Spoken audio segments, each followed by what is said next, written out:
Right? Oh, it's Pavlovian. Mm-hmm. I have heard my actual dog make that noise, and I was like, oh, I guess Comes from somewhere. Guess he was on to something. I don't think the intent was to be a dog. I think it is. Really? Wait, what are you talking about? The Tim Allen sound. Yeah, because then later he goes, oh. Like that's, I think that's all you dog. think there's a theme to the Allen? I think all of his noises are dog-oriented. Wait, whose noises? Tim Allen. Tim Allen. Oh, from... Tim the Toolman Taylor. You want to know a fun fact is I've never watched that show. Yeah, but Wow. You know the grunt sound. I know there is a grunt sound, but I'm not actually aware of what it sounds like. I've never sat down and listened to it. You accidentally made it when you showed up. I cleared my throat. I don't know if I accidentally made a reference to a TV show I've never watched. That's on not, you, man. Not accusing you of anything here. Sounds like a goddarn you problem. Well, it's a pretty easy sound you to are make accusing also. him of an accident. That's right, I am. I do know the story behind this sound if you want to hear the actual origin. Otherwise, I can keep it a mystery. I'll leave it to Let's you. find out. I'd honestly rather eat my own skull than learn anything new about something I don't care about. But let's go ahead. The origin story is that he was just making fun of some people who were talking in the middle of his stand-up set. That he was just grunting along to their conversation, and it kind of evolved into a catchphrase from there. Well, that's real nice to just base your whole personality around a single heckling incident, huh? Well, Yeah. he's not like the greatest guy. That's for sure. He's proved He that is not. Oh, yeah, he's an idiot. over time here. He's no Buzz Lightyear.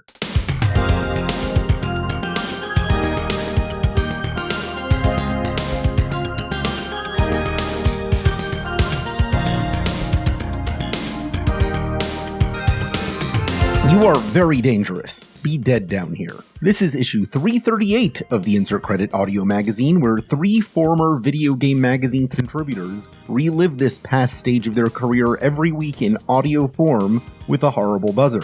I'm Alex Jaffe, and my studio smells kind of like popcorn right now because I recently microwaved some popcorn. That makes sense. Well, I'm Frank Cifaldi, and unfortunately, given the intro here, my studio smells like several thousand video game magazines because I'm recording surrounded by several thousand video game magazines, but like old ones, so like dust and ink. That sounds good. Some people are into that. I like that smell. Yeah, there's certain paper stocks that I do have to smell when I touch them. I do this sort of like flip book of a corner, but next to my nose.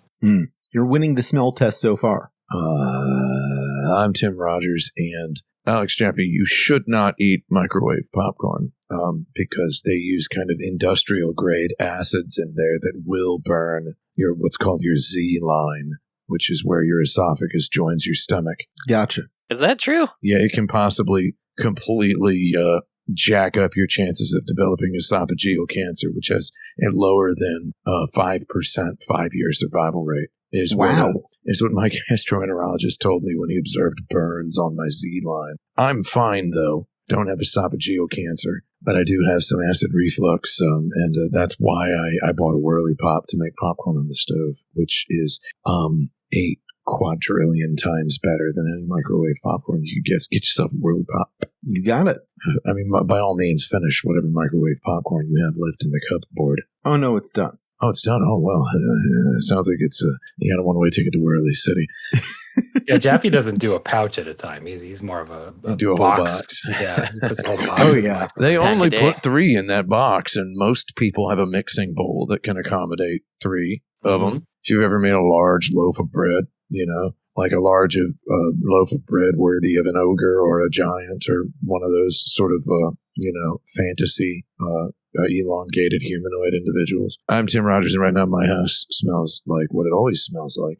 Anyone viewing the video feed now, which is private only to 3 other humans on the face of the earth, can view in the background in the upper corner of my video right up here. You can see a little glowing orb. That's a Muji aroma diffuser, which is currently diffusing the aromas, the essential oils, bergamot. Not going to pronounce it any other way than bergamot. Lemongrass. and lavender. Those three smells together approximate what I consider to be the nicest smell in the world, Russian Earl Grey tea. So that's what my house smells like, right? And it smells like that every day. So make of that what you will.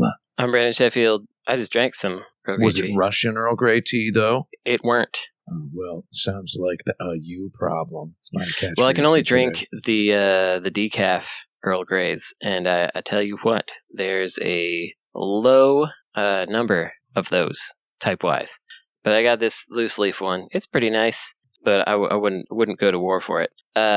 My zone smells right now of a slight, faint, vague mystery dampness, which isn't really what you want. I don't know what that. It did rain a few days ago, and I have a suspicion that all the rain gets underneath here, and then we just kind of get a little waft up of bonus humidity the next few days. Can we get a play of the Shang song "You Weak Pathetic Fool"? You weak, pathetic fool. From Mortal Kombat to indicate that Brandon has lost the intro game here.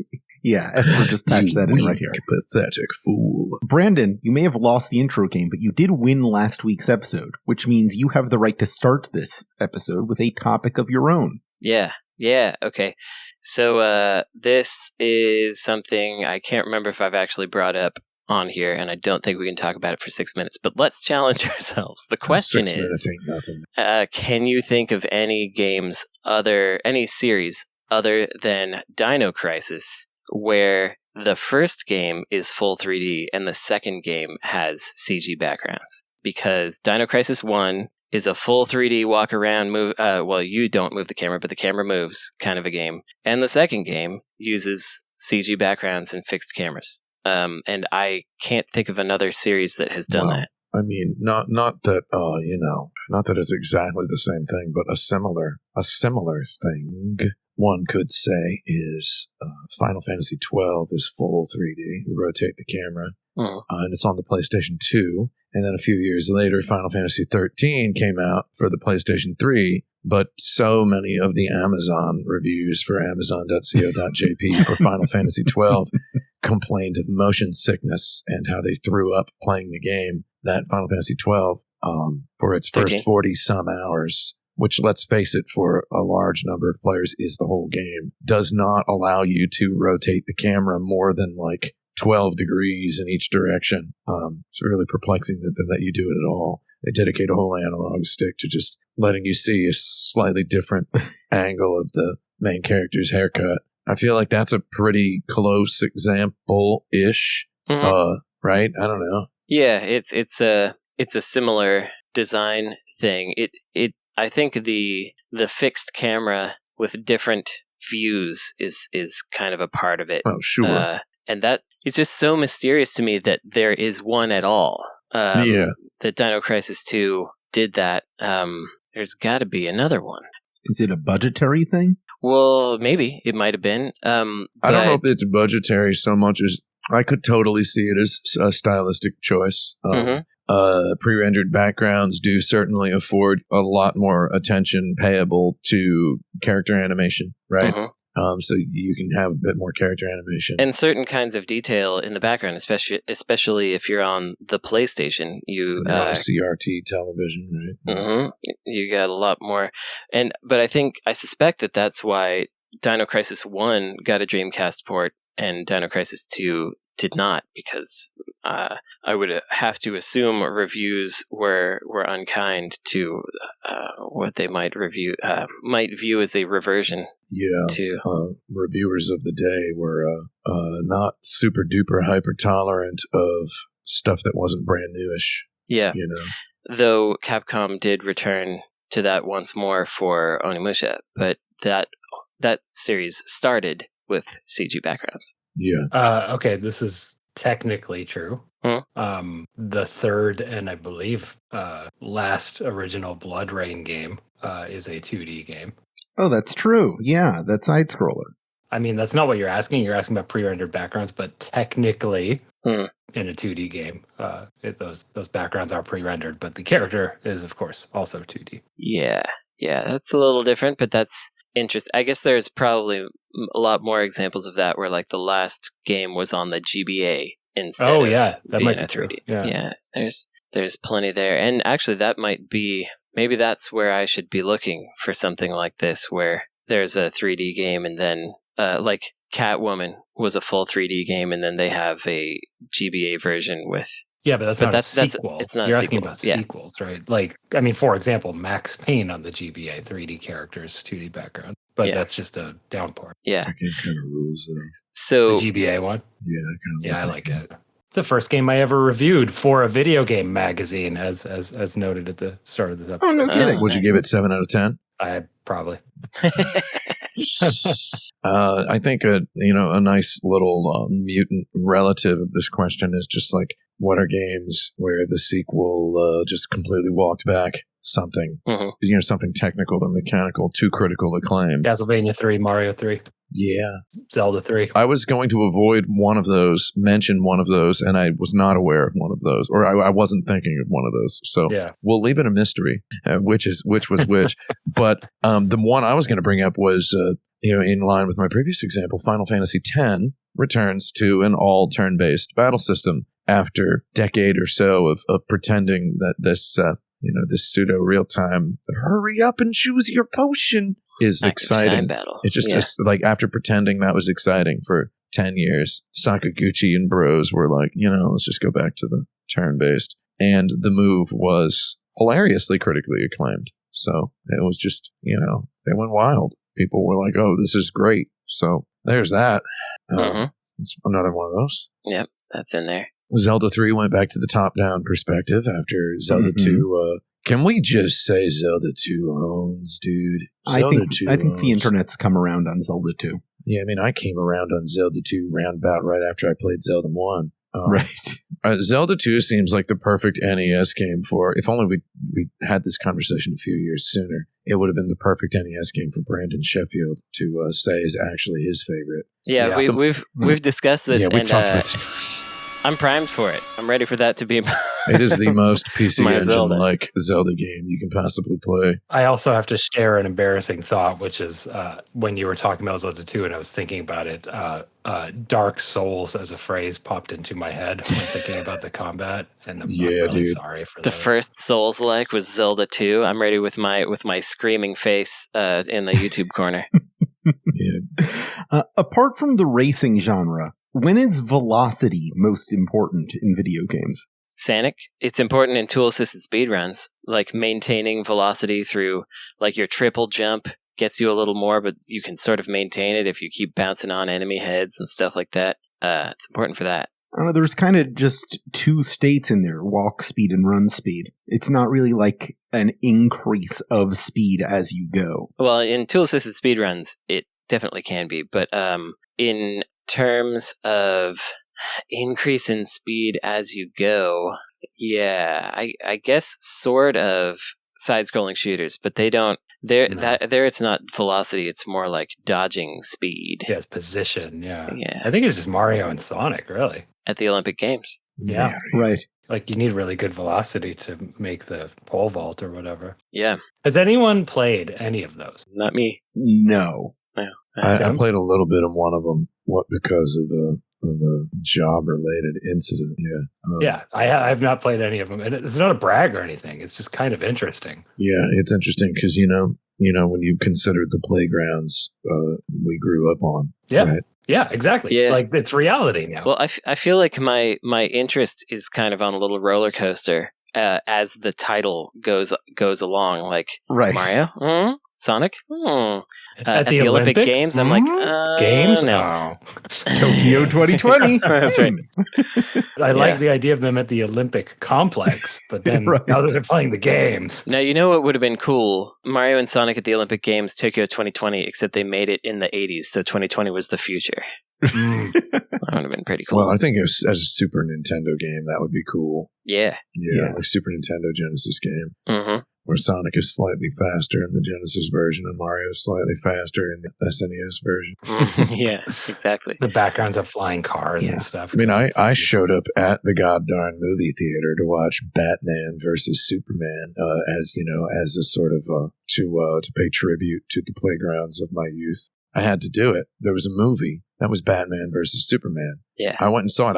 I knew who the director was and everything, and I went to see it. Like, well, I got to watch this in the movie theater. I owe this to the children who beat me up when I was a child. I owe this to the children who beat me brutally. Wouldn't you love to play a Sonic versus Mario video game, though? Imagine if they just cut off the at the Olympic Games part, right? Yeah. And they just made a Mario and Sonic game. Mhm. Yeah. You gotta admit, that'd be pretty good. It would be interesting. They did make one. It was called Super Smash Brothers. As for velocity in video games, I think the more exciting and interesting velocities are when you have to kind of muscle memorize it and hold it. I call it eyeball memorize. You have to have eyeball memory of the velocity of objects. When you interplay velocity, distance, and rhythm. So the best example of that is Space Invaders, where the invaders do a little animation and then they move, right? Oh, yeah. And they'll move a little closer down and also in a direction.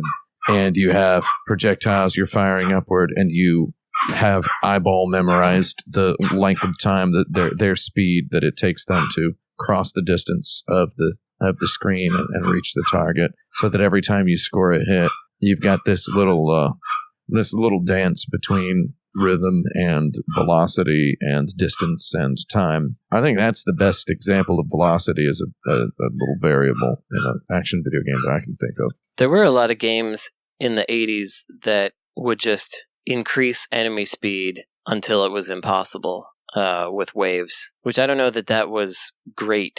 It's not, no. But they did it. It's there. And there's also that Adamus Wave game, Faster Than Speed. That is a racing game, but I just had to bring that up. I don't know if velocity is a factor if you're faster than speed. Yeah. Like velocity is no longer a concept at that point. That's right. They defeated I it. should have called it the speed of speed. Mm. The speed of fastness. Mm. Yeah, that's pretty stupid.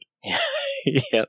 I think they should have probably just made a different video game at that point. Yeah. No offense to them. All right. Next question. What's the best video game to fit the definition of an isekai? Oh. That's that word that has just recently crossed a threshold wherein it is misused more often than it is used appropriately? Is that what we're talking about? I feel like it's used appropriately a lot of the time, but maybe I'm looking in the wrong spots. Yeah, It's been a buzzword for the past few anime seasons in the widespread anime culture outside of Japan. It's been going along for quite some time. So the idea is that a person is inserted into a different world from the regular human world, or from whatever, or from the other world into this world. Person winds up somewhere, Yeah. We talked about .hack. I forget what we were talking about Isekai a while ago, and we talked about .hack. I forget why, but that's one where you're in a Momorpiga. Yeah, but that doesn't count though, because that's there's a real world thing sort of going on. Isn't that terrible? Matt Hazard Eat Lead. Isn't he like a human that gets sent into a video game, like a human action hero who gets sent? Actually, I don't know. Nobody should ever know. That game was not good. I don't know what that is. Is he able to eat lead in the real world also? It's a good question. I mean, Probably not. they warn you about that. Yeah. Last Action Hero the was question is best example? Is that the question? The best game that qualifies technically as an isekai. Okay, best game that qualifies as, so like best quality, high quality video game that is an isekai. It's Okay. Magic Knight Ray Earth for the Sega Saturn. That's like the stupidly obvious example. Yeah, that one rules. It rules. I don't know if Star Ocean is technically one. They're just coming from a different world. I guess that's sci-fi. See, we're getting into we're kind of dipping our toe into The discourse. the thing I indicated at the beginning. Yeah, but Yep. I don't think most people do that. It's Magic Knight Ray Earth. Yeah, Magic Knight Ray is literally an isekai manga about some little girls who get sent into a fantasy world and then become magical princesses in there. Yeah, and then there's really good music. Yeah, there's not really any music at all in the manga, but the video game certainly. So are we talking about video games? Okay, so Magic Knight Rayearth I wouldn't count because it's just an adaptation of it would be really funny if the game were an isekai where you play as like a man who is like falls into the TV show Magic Knight Rayearth. Now we're doing a double isekai, right? Are there any of those out there is the real question. Oh man, there's You're some be. anime fan man who just stumbles into his television. Whoa! I mean, the game Moon is obviously the whole game is you're a child who goes inside of his favorite PlayStation video game, and it sucks in there, which is funny. I wonder if Super Mario Brothers 2 counts. As an isekai? Because they go into a play? Is it a dream? Oh, it's a dream. No, it's a fantasy world. Yeah, no, it's all a dream. That's not correct. So if an isekai manga after like 10 years, the last issue says it was all a dream. This is what I'm getting at. Lose its status? Yeah. Yeah. I don't think so. They have to have actually been. I think it's about the journey, not the destination. No, it's you have to have been to another world for it to because otherwise like and no, it literally means you enter a world. And if a dream is not a world, IMO. Wait, how does another world not count? I'm just trying to make up. That might actually be the answer, dude. I'm just trying to make up rules that make no sense. Another world might be it. Yeah, it's a great game. I'm hesitating to declare it the correct response in this case because somebody's going to send me some sort of twisted, deranged, you're wrong sort of message, and I'm afraid of that. So I'm just pretending to make up arbitrary rules, but maybe it is right. No, please issue all corrections you would like to make on the show to Bobby Kotick at Activision.games. Exactly. Yeah. What else do we got? So what are some rules that disqualify something from being an isekai? If they come back out of the isekai into the real world, like for a breather, and then they go back in later, if they can leave and come back at will, does that remove the isekai qualifier? Maybe, yeah. So like no Inuyasha, they can't go in through the well and come back out. That's Persona. Exactly what I was thinking of. Yeah, Persona as well. So I think Persona, that's just a different part of our world. I don't think it's an alternate world. Yeah, that's not isekai. I will say I think it's okay for them to come back to the real world at the end. Well, I think it's kind of expected that's one of the ends. One of the possible endings is they all come back. Yeah. One of them stays behind is another one, right? If there's a time travel story where the person goes to the future, which is technically a fantasy world, does that count as an isekai? This is me. I think no. Willfully doing what I said people do. Right. Does it count? Because the future's basically a fantasy world because it hasn't happened yet. The classic is Futurama and isekai. It's not historical. I've been trying to watch isekai anime to see if I like any of them, and it's weird how few of them really do anything with it, or the thing they do with it is so slight. It's just like, for an episode, we care about that they went into a fantasy world, and now it's just like a regular anime after that. So, Euphoria by Sunsoft, fun game. I don't know if it counts though, because I have no idea what their regular world is. Like, we have no peek into what their lives are like before they are sucked into a fantasy world. So I don't know if that counts. Yeah, you gotta know the life, Carl. You gotta know the life. And anyone who's looking for a good English language isekai, check out the TV show Outlander, which is about a woman who accidentally falls into a time portal to ancient Ireland. I'm just joking because I saw somebody call that an isekai and then get yelled at by a bunch of people saying it's not an isekai. I almost let that just stay there without pointing out that, Next question. Who would you say is the unluckiest person in video games? Person? Yeah. You mean like human person, not like person video game character? You could interpret it either way. I was leaving. Why don't you give me an interpretation? Yeah. Okay, a real person. Someone who cannot catch a break and deserves a break.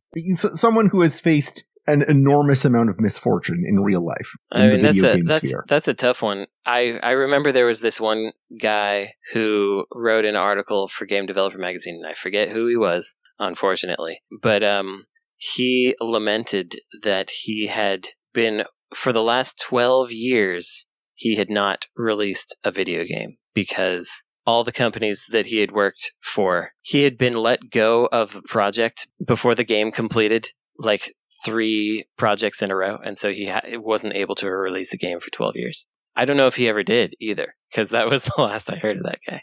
That's one. Yeah, I think it's going to be something like that, right? Because when I'm trying to think of other examples of being, unlucky, a lot of it's just like no one bought the game. And I don't think that's, I guess it is kind of luck, but I won't count it. But, something actually out of his control like that, right? Where he didn't cancel the game. It probably wasn't his fault. It could have been his fault. It was like either canceled or he got let go from the project or etc. Right. So there's thems. All the people who get bought by a giant corporation and then laid off are pretty unlucky. That's a big mass of people. But I think the unluckiest person in video games is probably just some nameless some person we don't know. Yeah. Who a lot of these AAA video game studios in Japan and such won't put your name in the credits if you're not still on the team at the end of the game, even if they're the ones who lay you off for budgetary reasons.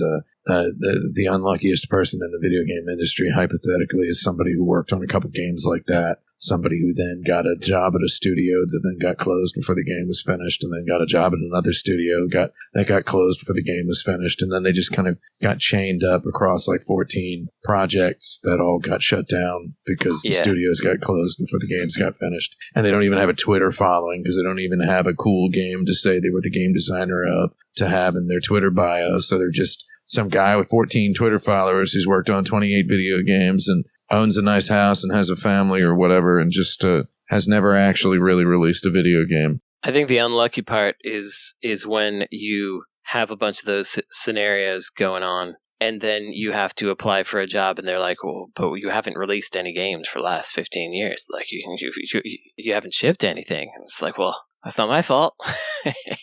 I'm just a guy. So yeah, but I can't name the person for whom that happened. My buddy, who was a localization coordinator for Namco, got her name left off of the Tekken 8 credits, which is just like, she's like, oh, I just worked on that for 5 years and my name's not on it. LOL. I'm really glad the person in Tim's example owns a nice house, though. Yeah, that's nice. Yeah, because they were getting paid while they were working on those 14 video games that never came out. Okay, how about we switch the scenario up and they worked on 14 video games where they were told they would receive their pay when the game shipped.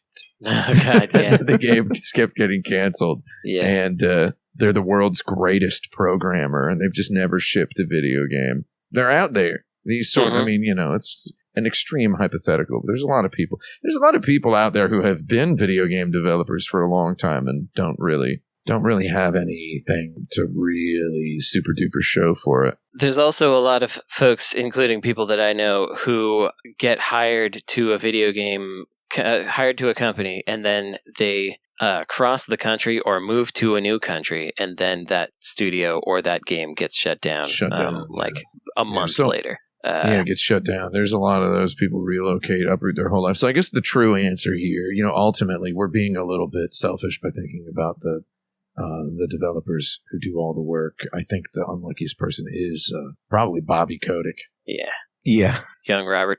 Yeah, because he gets yelled at a lot. Yeah, and that's bad luck on his part. It's not his fault. Yeah. He didn't make the games. He was born evil. What do you want? Get out these people over. Yeah. Yeah, blame Calvinism. Born evil, born rich. We'll be right back after a quick break.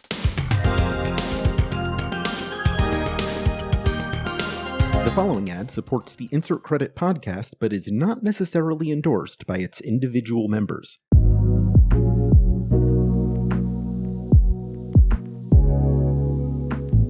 This is the Insert Credit Quick Break. I'm Alex Jaffe, and this week's episode of Insert Credit is sponsored by Meal-Morial Madness. If you'd like to do some good for your community this Memorial Day weekend from the comfort of your own home, then this is your chance. Meal-Morial Madness is an online charity gaming event hosted by the 4score7 Pongs gaming community on Saturday, May 25th and Sunday, May 26th. They'll be live streaming a variety of entertaining, fun, and weird games for 36 hours on Twitch and YouTube, all while raising funds for Feeding America, the United States' largest domestic hunger relief organization. Did you know Feeding America can turn just $1 into 10 meals for individuals and families fighting hunger? Did you know that their network of food banks and hunger relief programs reach nearly every community in the United States? And did you know that watching friends play video games in a basement for 36 hours is surprisingly entertaining? Well, now you do! You can find all of the details about this event, including the game schedule and link to donate at 4score7pongs.com/MMM. That's the number 4, score, the number 7, pongs.com/MMM. And if you donate during the event, you'll have the chance to enter raffles for unique prizes, including handmade wooden cutting boards featuring the Legend of Zelda and The Witcher designs, an adorable Kirby Warp Star plush, or a handmade acrylic Celeste keychain charm. So this Memorial Day weekend, watch Meal-Morial Madness and donate to Feeding America. There's never been a better value. Welcome back to Insert Credit. Let's go to the dirt bag. This week's question is derived, as many of our dirtbag questions are, from patreon.com/insertcredit, where you can get on that list for just $1 a day. You get that form. $1 a day. Send us a question. Send us $300 a month. Exactly. I'm trying to boost our numbers here a little bit. Thanks. Juice it up. Just for the price of a cup of coffee a day, you can support Insert Credit at patreon.com/insertcredit. Yeah, and you don't have to listen to the show all in one go. You can spread it across the month. You can go, That's true. One question every however many days. I'm not going to do the math. Nobody likes hearing that. Nobody likes being told to pause stuff. It's a much higher tier for me to do the math on that for you. They get so mad when you tell them they can pause stuff. If you subscribe at a tier of $300,000 a day, Esper Quinn will break up the podcast for you so that each question is a separate episode. I'm promising that right now. Esper, please put a sound effect here to affirm your consent. Our question this week comes from Owen from NYC, who says, come up with achievements for the arcade game Asteroids. Don't tell me what to do. He gave us $1 a day, Brandon. That's not a question. Yeah, that's a demand. Asteroids. Okay. Boy. Achievements would detract from Asteroids, first of all. Yeah, I agree, and I would lean into it. So it was like, fired your first shot. Yeah, fire your first shot, loop around the screen once, rotate 360 degrees. Oh, it would just be fired once, fired 50 times. Yeah, fired 50 100 times. And then right after that would be fired 1 million times. Yeah. We actually did something similar for Hybrid Gun Sport because I had a similar level of want to make achievements as you were describing. It's really good to piss off your clientele, yeah. Yeah, why not? Yeah, I mean, obviously, I'll just be score related. It's, Yeah, get your scores. Like, that is a game that is a built-in achievement. The achievement is the score. Mm-hmm. What are we doing here? Yeah, I think that's the main thing. Shot 12 asteroids. You could have a made-up fake one where they're not fake, but like something about Gerald, the pilot of the asteroids ship, going home to meet his mom. This particular dirtbagger needs to spend a little more time closer to the bottom of the dirtbag. No offense to you, dirtbagger. Get down there, eat some more of that dirt. Come on back up with a better question next time. Designing achievements is it's so passe. And I don't want to, I want to say this in the nicest way possible, but it's beneath me. All right. Should I get another one? You want another dirtbag question? No, I'm just joking. Unfortunately, you got to design them these days still. Yeah. Designing achievements for a game. I could design achievements for a game of my own making, and they'd be respectful and probably pretty interesting. Yeah.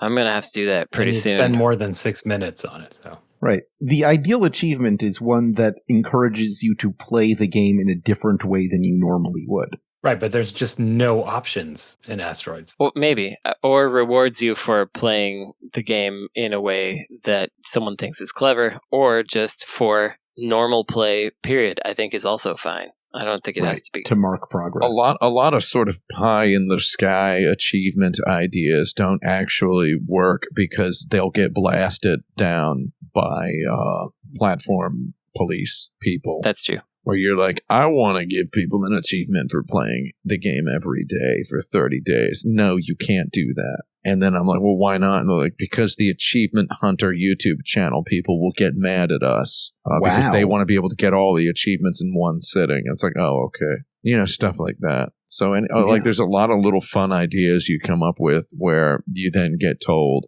somebody's going to kill my wife if you do this. And I'm like, okay, fired 1 million times. My wife will die if you do this. And you're like, okay. And then you've got to change it because that's basically the reality. Yeah, people who aren't in this industry don't understand how much of the economy relies on death threats to spouses. Yeah.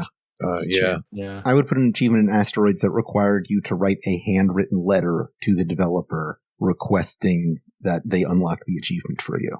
Oh, yeah. Yeah, that sounds really annoying for everyone. I like it. Yeah. A friendly letter. Right. Yeah, you have to find an original Asteroids machine and get a certain score on there and take a screenshot of it and then get it authenticated by Walter Day. Take a photograph of yourself with your Xbox gamer tag on a scrap of paper in your hand. I mean, there was an Asteroids remake on the Xbox that has achievements in it. You want to just look up what those were? Yeah, do it. What's the name of this guy who asked the question? That would be Owen from NYC. Owen from NYC. Is that what you want us to do? We'll do it. I'll look it up and read them to you. Just submit another question. Pay for another month and submit another question. And then come on back. I got him up here actually now for Asteroids Recharged. I was going to say, give him like a month to reply if he wants that or not. And then if he does, he can ask another question and we can do that for 6 minutes. Right. Yeah, and we'll individually review each achievement. Yeah, I like that. All right. Next question. We've spoken recently about how the past couple years of great video games have felt like a funeral. With new reports of massive industry layoffs, is the party over? Nah. There's still going to be good ones. It was never a party. There's going to be more video games. We're going to keep making them. It's one of those weird times. I think we're seeing the sunset of a variety of big old bad suit wearing, born evil, rich child, multi-yacht owner, CEO, publisher, video game. Maybe there'll be some new video game publishers, Mm-hmm. Maybe there might be a couple new publishers on the rise. Well, in addition to the spouse murdering thing, a lot of, people who outside of the industry don't understand that it's actually a really bad business. Yeah. There's never been a good time to make video games. That's just so why not make it now? Right. Yeah, is that what you're saying, Frank? That's kind of what I'm saying. Yeah, like if you're going to do it, this isn't like a worse time than usual. Yeah, it's a worse time though. Perhaps to work at a company, yeah. But it's also a worse time to get into it as a new person. Okay, in some ways, like if you're trying to get hired, if you have to get hired in order to do, it's kind of like the if you want to start something new, you have to have some kind of stability already, which is unfortunate and weird because that means only certain kinds of people can afford to have the time to make a video game. People who are financially stable. That's not the best. IMO, but that's the state of arts in the United States. So, Hawk.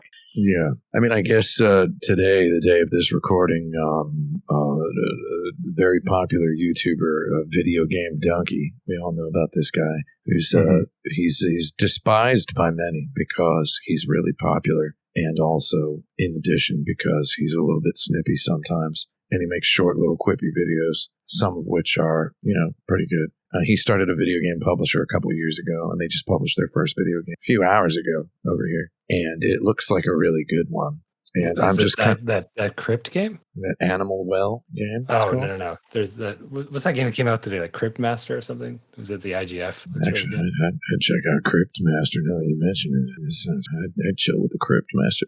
Let me make sure that's the game name. Sorry. Anyway, that game seems really good, and I'm just kind of remembering there was once a little video game studio called Devolver that did some stupid little pixel art trash. It is now worth a couple $2 billion or something like that, right? It's a couple billion in it. They sold out. They've got no souls. and I say this as someone who has not received $3 million from them. And that's the reason I say that, because if they hadn't sold out and if they had souls, they would have given me $3 million for simply speaking the words truck heck at a meeting and walking away. Instead, they wanted a demo. They wanted a trailer. No, give me $3 million for the name and then hit me back up in 5 years. But, I mean, I don't know. There could be, I don't know. There's new AAA, fancy, cool looking video games coming out of small teams and small studios all the time over here. The party's not over. No, what is The party's interesting not over. to me is seeing new games that come out that are made by people that are less aware of prior art. Like, they're not as beholden to, like, well, Zelda already did this, so I don't want to step on that. And that people making games unaware of that stuff and wandering into similar territory, but without the baggage of feeling like you have to do it differently enough. They wind up doing it differently anyway, but they're not thinking about it. So you wind up with some interesting things coming out of that.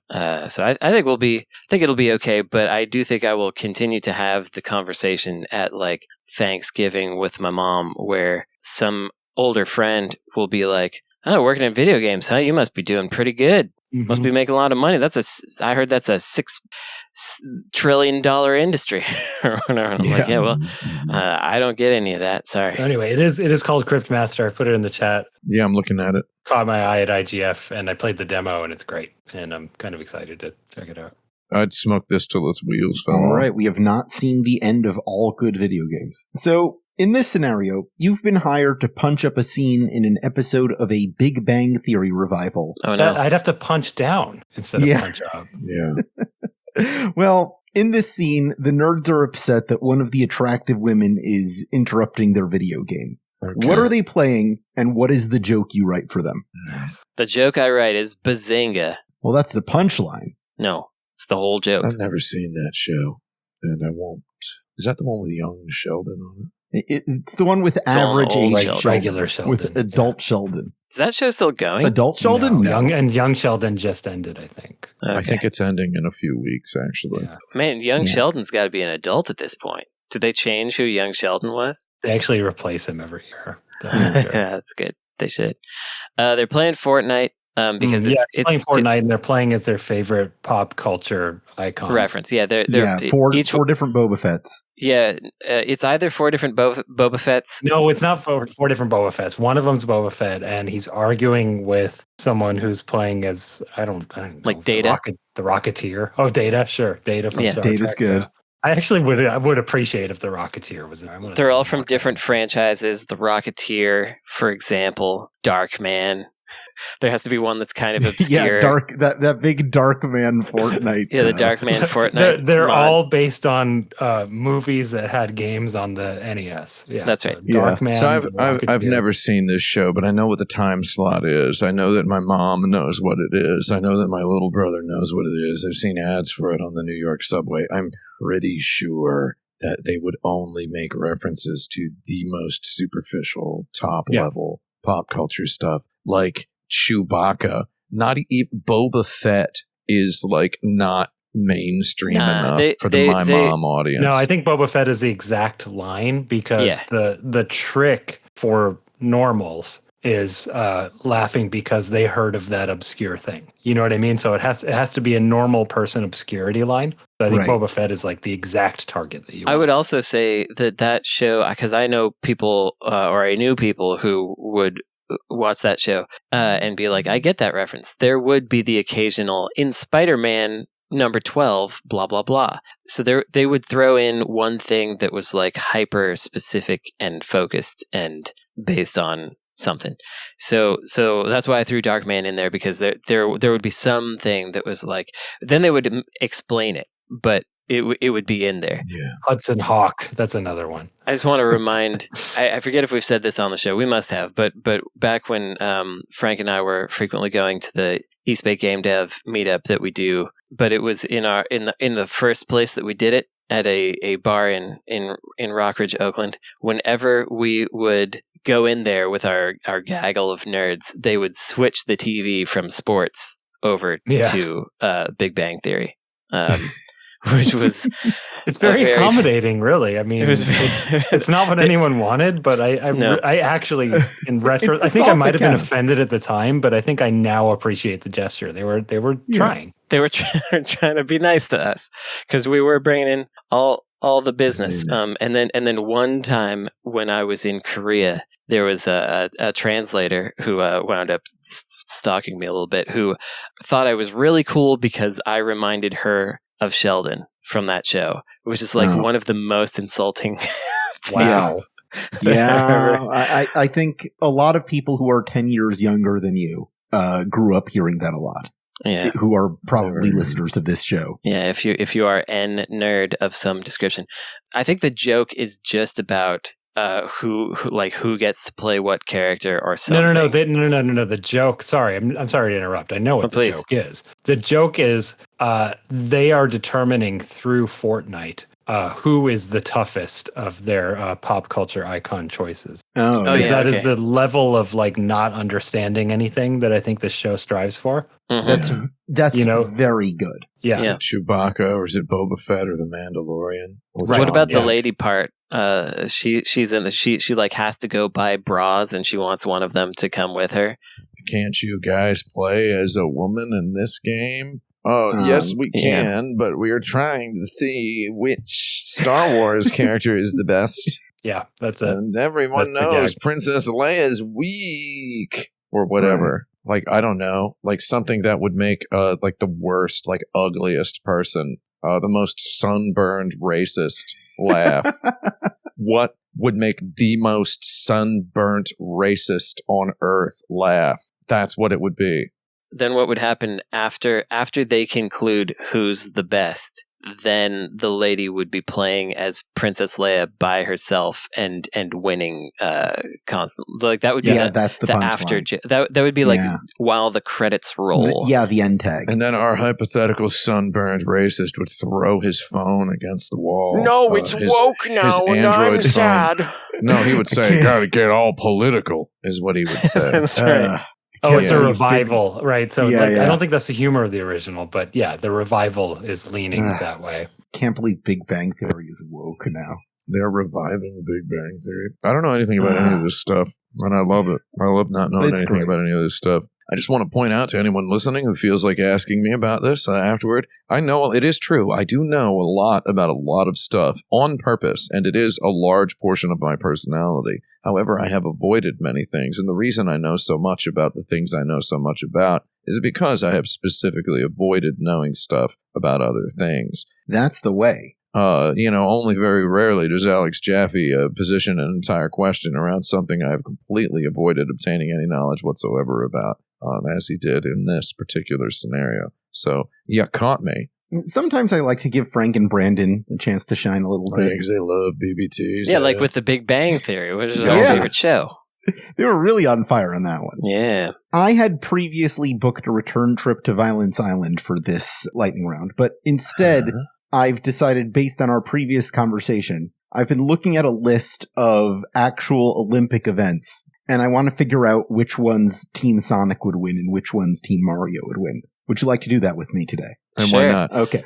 Wait, I just have a question, though, because I haven't played Sonic versus Mario. Is that how it goes? Are those like the two teams? Is that what it is? Don't worry about it. Don't even worry about it. Okay, all right. I won't worry about it. Because he's going to mention an event, and then you're going to try to think of a Sonic character that would win, while somebody else tries to think of a Mario character that would win. Exactly. The audience just kind of does all the work for you. Thanks, That's audience. Nice. Yeah. I appreciate it. All right, our first event is archery. Archery. Daisy. So when we say Team Mario, does Team Mario include everybody in Mario Kart? Because if so, you've got Link. Link is not on Team Mario. I think he could be. It's not Team Nintendo versus Team Sega. Well, why is it called Mario Kart then? That's a good question. Well, then is Pac-Man included? Yeah. Pac-Man could be Team Mario. No, I don't like this. No. I think anybody in Mario Kart should be allowed in there. And anybody in Sega All-Stars Racing should be on Team Sonic.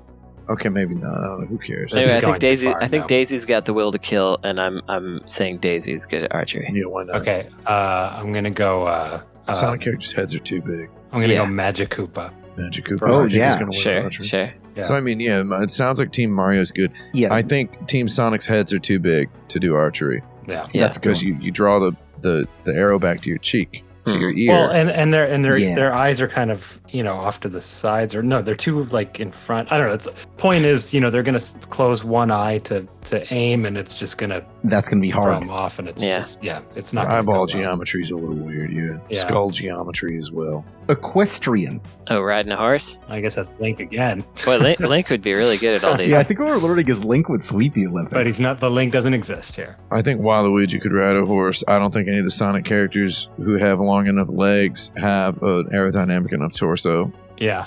Robotnik could fall off. Right. I'm just going to point out that Fang has a cowboy hat. Fang but I don't know if he's in the game. Cowboy hat doesn't really help ride a horse, though. It does.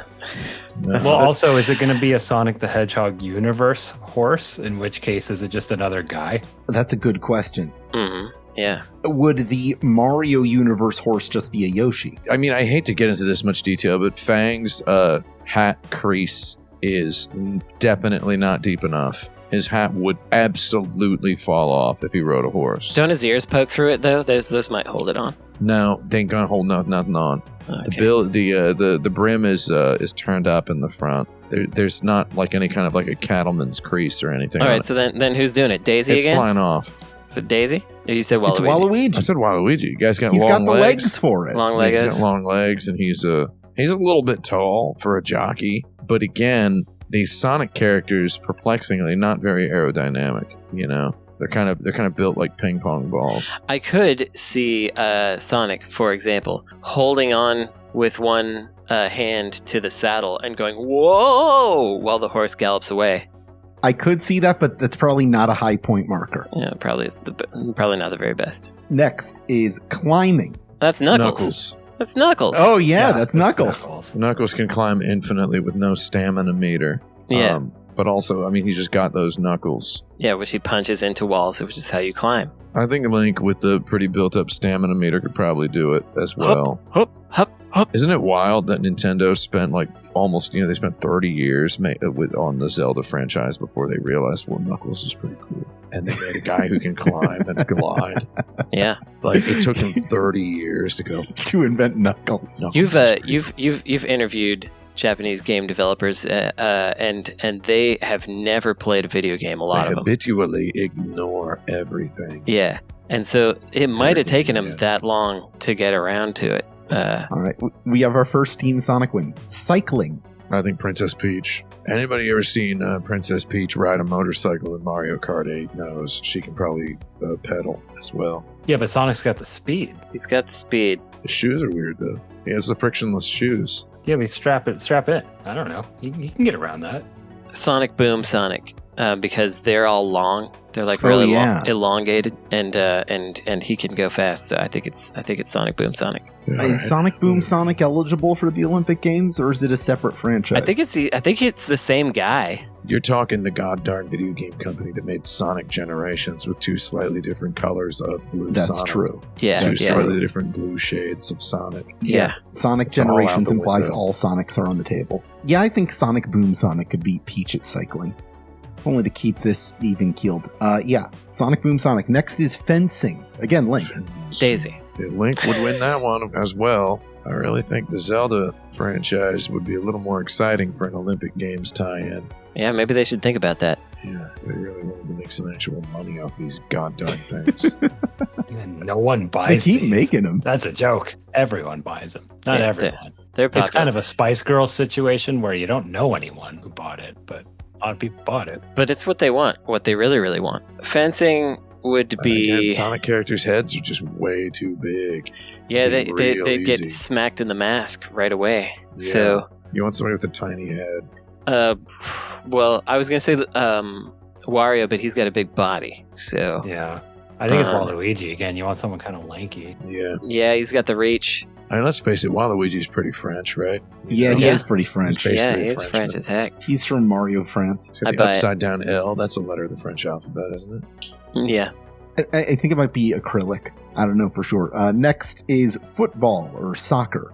Mm. Football. Well, Mario Strikers. Mario Strikers, yes, but I feel like the Sonic team would be really good at that too. I also do. No, I think because of the fastness and They're the not- foot usage. Yeah, we talked about velocity earlier, and Brandon brought up shooting games. There's a certain point where there's too many speed upgrades in a Gradius, right? We all understand. Yeah. There's too many. You're moving too fast. To a radius. Anybody who's tried to finally position Sonic from a stop knows that precision is not that guy's thing. And soccer's all about placement. It's all about placement and position coordination. But in the movies, he can play whole sports all by himself. Yeah. All positions. And But let's face it, that's dopey as heck. It's just baseball, though. It's just baseball. I don't think he could play soccer all by himself. I don't trust his mental acuity for that. I think you get together Mario and his boys, get Donkey Kong in there. I don't know. Is Donkey Kong in there? Is Donkey Kong in there? Donkey Kong is in there, yes. Donkey Donkey Kong Kong's is gotta be. Mario Universe, yeah. But Donkey Yeah, Kong, that's not a big foot-oriented guy. I mean, no, he's the goalie, man. He's the goalie. Yeah, well, okay. Has anyone here ever watched a soccer game except me? Donkey Kong's your goalie. They got like Robotnik as their goalie, and Robotnik's like whoa the whole time. It's probably Metal Sonic. Little Sonic sucks. That's the goalie. But Tails, if Tails is the goalie, he can. No, he it's living characters only. It's Vector the crocodile. He's the goalie. Tails is an idiot. Tails is Well, a literal anyway, is a literal child. Mario has been in a soccer game, so I think it's probably Team Mario. No, what am I talking about? Big the cat is the goalie. Yeah, Big the Cat's another Moran. His whole Yeah. thing is that he's dopey and slow. he's very slow. I don't All think right, I he'd be think a good Mario's goalie. got this. Next is sailing. You're gonna try to tell me that that's Big Link. the Cat would be a better goalie than goddamn Donkey Kong? Come No, on. definitely not. Are you just naming things that Link does? Yeah. Sailing. Yeah. I swear I didn't do this on purpose. They just designed a character to be good at all of the Olympic sports. Yeah, maybe that's how it came about. They were like, "What Olympic sport haven't we done yet?" And then that's their idea for the next game. No, nobody makes a video game while thinking about stuff in the real world. That's a good point. It's all about making video games that are just cool. Stop trying to make it political, Brandon.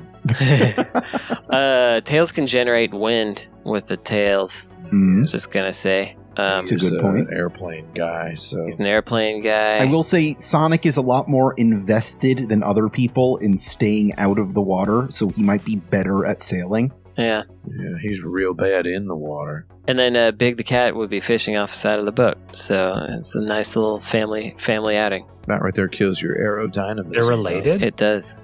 Big and Tails are related? They're all related. No, it's a Sonic family in like the same way that our corporation is a family. Yeah. In that they're not. Okay, yeah. Yeah. Yeah. Meanwhile, Mario's, I don't even know. Luigi's going to be going, oh. Yeah. And Wario's going to be going, ah. Does Luigi have the vacuum, and can he do it in reverse? Mario's going to be throwing fireballs into the water for no reason.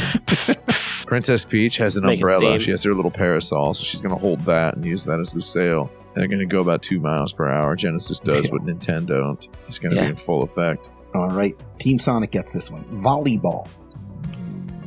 Volleyball. I think that would be a pretty even game. Sonic's got his jumping homing attack, which would be useful for hitting That the would be ball, very period, useful but for maybe that. not for aiming it. But it's not just about hitting the ball; it's about aiming where it's putting it in places. Knuckles has all that punching. He'd deflate the ball and they'd be disqualified. 'cause Tails he's got can get little- pretty high. He's got little knives in his hands, so Amy would hit it with a mallet. yeah, and she'd be disqualified for use of tools. Yeah. Yeah, so Team Mario, I guess. Well, I don't know. Maybe. Mario does his little jump, and his hand is always up when he jumps. Looks like he's already That's true. playing volleyball, right? The homing attack is kind of a big deal for the Sonic situation. Yeah, but he just kind of blasts it. You don't know where it's going to go. It might just be Yeah. going out of bounds. Like, knowing Sonic, it might go out of bounds like 99% of the time. And I guess Donkey Kong's probably pretty good at it. So I guess yeah, got those he goes, big arms. and then smack. That's my Donkey Kong impression. Yeah. And then just open palm smacks it, and it just knocks Tails' head off. Weightlifting. Donkey Kong, dude. That's Yeah. Donkey Kong. You would be like some idiot, some absolute ignoramus in the comments department is likely trying to write up why they think Big the Cat would be a good power lifter or No. whatever. You need No. to get out of town. maybe Bowser, but it's Donkey Kong. Donkey Kong is throwing those barrels all day. He's got strength, he's got stamina. You look at goddarn Donkey Kong, you see how ripped this goddarn guy is? Yeah. Yeah. You hear this guy's in the same goddarn tri-state area as you. You get on an airplane immediately. Even if you've never met him before, and you know he has no grudge. Here's a very ignorant question. What is the tri-state area? We got 3 states. But it refers to a specific zone, doesn't it? A specific 3 states? Maybe it does. I think it does. Oh, I know it does. But which 3? There are multiple tri-state areas throughout the country. I don't believe that. So there's not one specific tri-state area. Tri-state areas. I think there's just one. When I say tri-state area, I mean a particular one. The tri-state area is usually what you would use to refer to when you're in like a city that has a couple other states near it. Yeah. Like, for example, New York, New Jersey, and Philadelphia. Right. Kind of get you get a triple states there. But then also you got your... and then, like, when you're in Chicago, you're kind of near 2 other states from there, right? You're not as near other states as you'd be in the Jersey, Manhattan, Philadelphia I guess area. that's the tri-state area that is of legend. Maybe that's not even the tri-state area when a New York person says it. Maybe it's something else. Maybe they're talking about Connecticut, those losers. See, I'm from California, and that's the only thing we know about. It's kind of a joke, but it's also 100% true. We just don't know about other areas, and we're not trying to do it. I've met lots of people in California don't even know about most of California, which is That's interesting. true. There's a lot of it, though. There's a whole bunch of it. We are a tri-state. Yeah. Yeah. States weren't the biggest one. I knew people in California who referred to the Bay Area as Northern California, and I'm like, that's not Northern California. I mean, we do, even though it's patently untrue. It's clearly right in the middle of California. It's like, you look at a map, you get a ruler, it's just about the middle. Yeah. Right? It's SenCal. I don't know. All right, what's next? My dog's barking over there. Our last event is wrestling. That's one that Link wouldn't do. Okay. Yeah. Yeah, he would go, "Ah," and fall over because he can't touch his opponents. I want to challenge myself to do a Sonic character here. Just Sonic, because it's always Donkey Kong, right? Sonic versus Donkey Kong. Knuckles versus Donkey Kong. Knuckles from Sonic Boom, maybe. Yeah, but are his hand blades juicing is the question. Is that performance enhancement?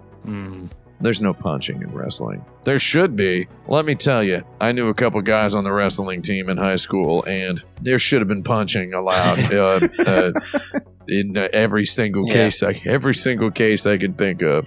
But it's probably tough to beat Donkey Kong on this. It's the robot in Sonic 2 in Chemical Plant Zone that grabs you and lifts you up and transports you across a gap that you cannot escape from. Oh, yeah. Oh. There's that So guy. right now I'm Googling, has anyone ever survived a wrestling match with a gorilla?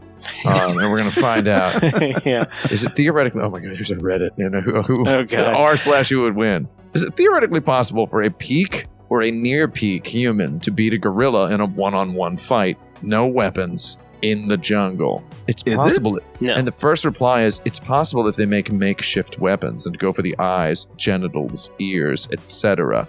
Basically, a gorilla is just... The guy said no weapons. The question, that's not it. Basically, a gorilla is just built different. Is what someone says. All right, okay. So I'm going to say no. Yeah. But Sonic, he's spiky. Well, it looks like Team Mario is our winners.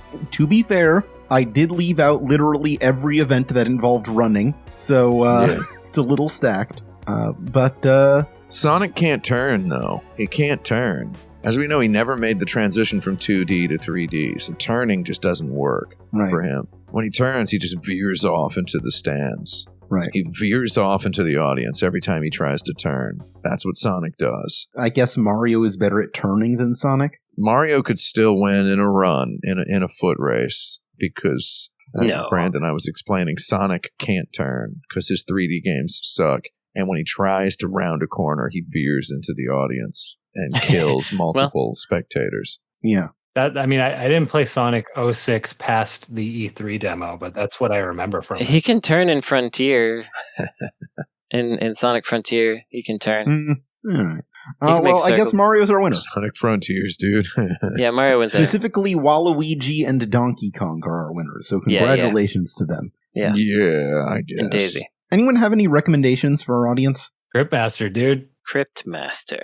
Cryptmaster. Came out today. There's a free demo on Steam, so you can go see if it's your thing. I think it's really clever. I think it's a really interesting mechanic. And I'm not going to say anything more about it. Just go. Think you have what it takes to be the master of crypts? Go get the demo. Yeah, I got a couple. One is general maintenance. Remember to change your toothbrush head on your electric toothbrush, change your shaver blade, put oil in your engine, air in your tires. It's recommending being an adult. Is that what you're doing? It sounds silly, but I use a razor, and then I forget every time that when I change it, it's so much better, and it actually does a much better job. I keep forgetting that if I change the toothbrush head, then the turgidity of the bristles is better, and then it does a better job brushing my teeth. It's just the kind of thing that you can easily put off. So there's that. So I guess you're the reason why all of these goddarn things these days have an app, and they want to email you to let you know when to change stuff. Oh, absolutely not, because I would turn off the notifications and ignore those. I'm saying you're the reason they want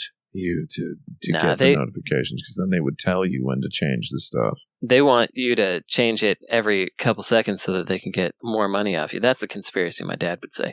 I also am going to recommend this is odd specific, but Iron Butterfly was a pretty good 60s psych weird rock band. They had a couple good albums. So Ball was a good one. And then they lost their main dude, Doug Engel, and made 2 albums after that, which were both not very good and kind of weird. But the final song, Scorching Beauty, on the album Sun and Steel is pretty cool. It's the last song on their last album that they ever made. And it's pretty neat. Give it a try. You could blast that rolling around in your iRock Z or whatever. And last but not least, I'm going to, if you want to watch something bad and weird, check out Irish Wish on Netflix. That is a rom-com starring Lindsay Lohan that feels like it was written by and shot by an AI.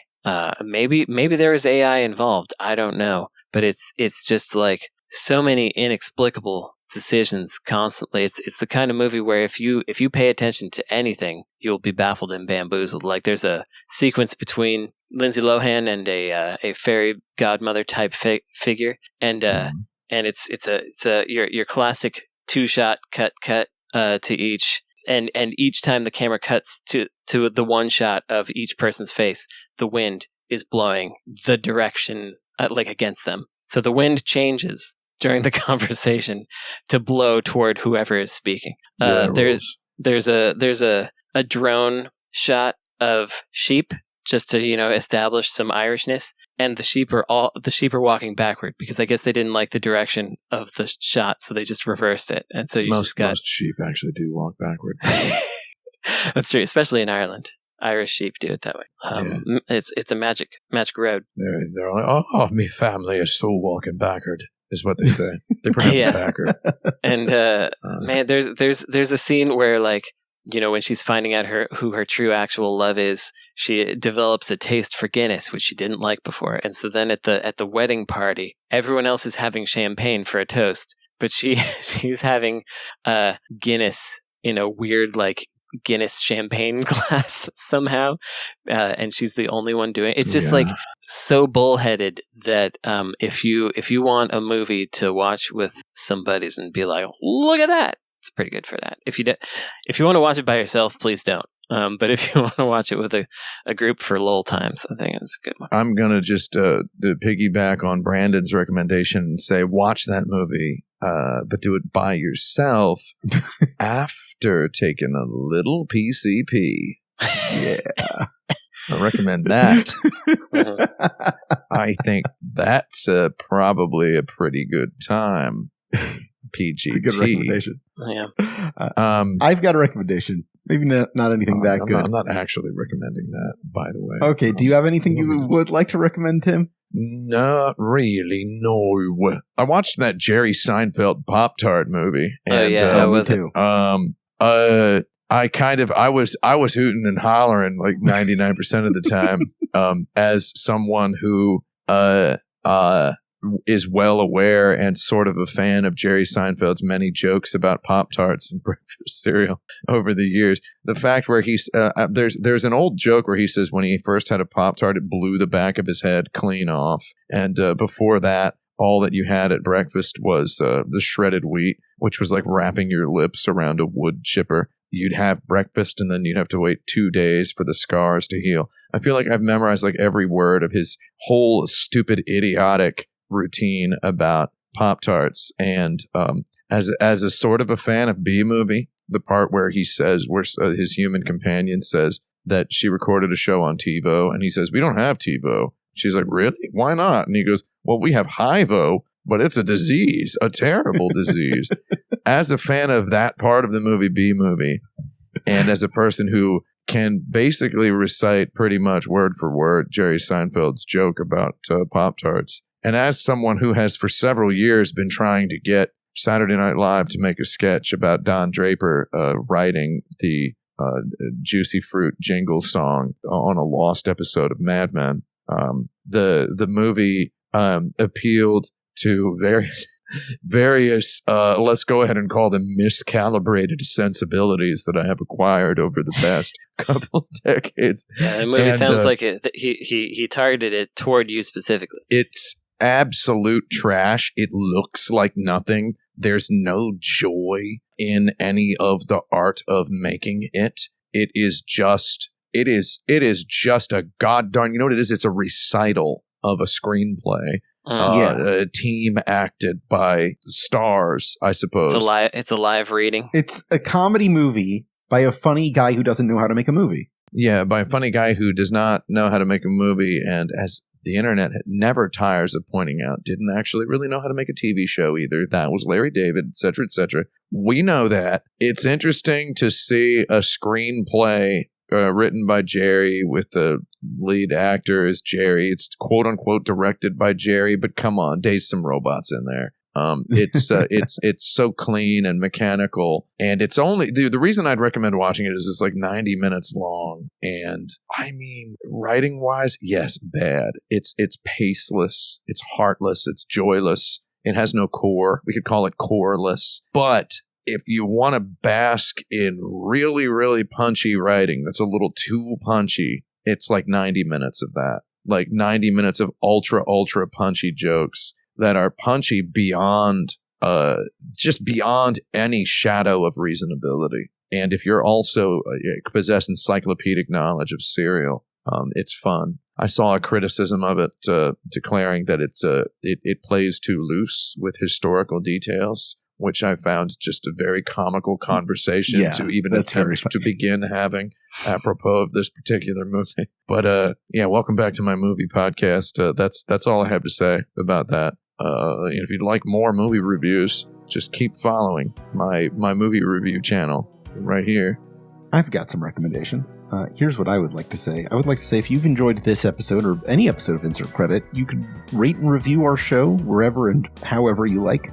You could support us on patreon.com/insert credit to pay everyone or almost everyone involved in this show. You could you can support us even if you didn't like the show. You only review it if you liked it, but even if you didn't, you should support us. Absolutely, yeah. Help pay my rent, help pay Esper's rent, etc. If you'd like to sponsor our show with an advertisement or personal message, you could do that by contacting us at show@insertcredit.com. You could join our community at forums.insertcredit.com or find us on YouTube/InsertCreditShow. This episode is once again edited by Esper Quinn. Welcome back, Esper. With original music by Kurt Feldman. I'm Alex Jaffe. I'm Frank Cifaldi. I'm Tim Rogers. I'm Brandon Sheffield. And you've unlocked the achievement for completing this episode.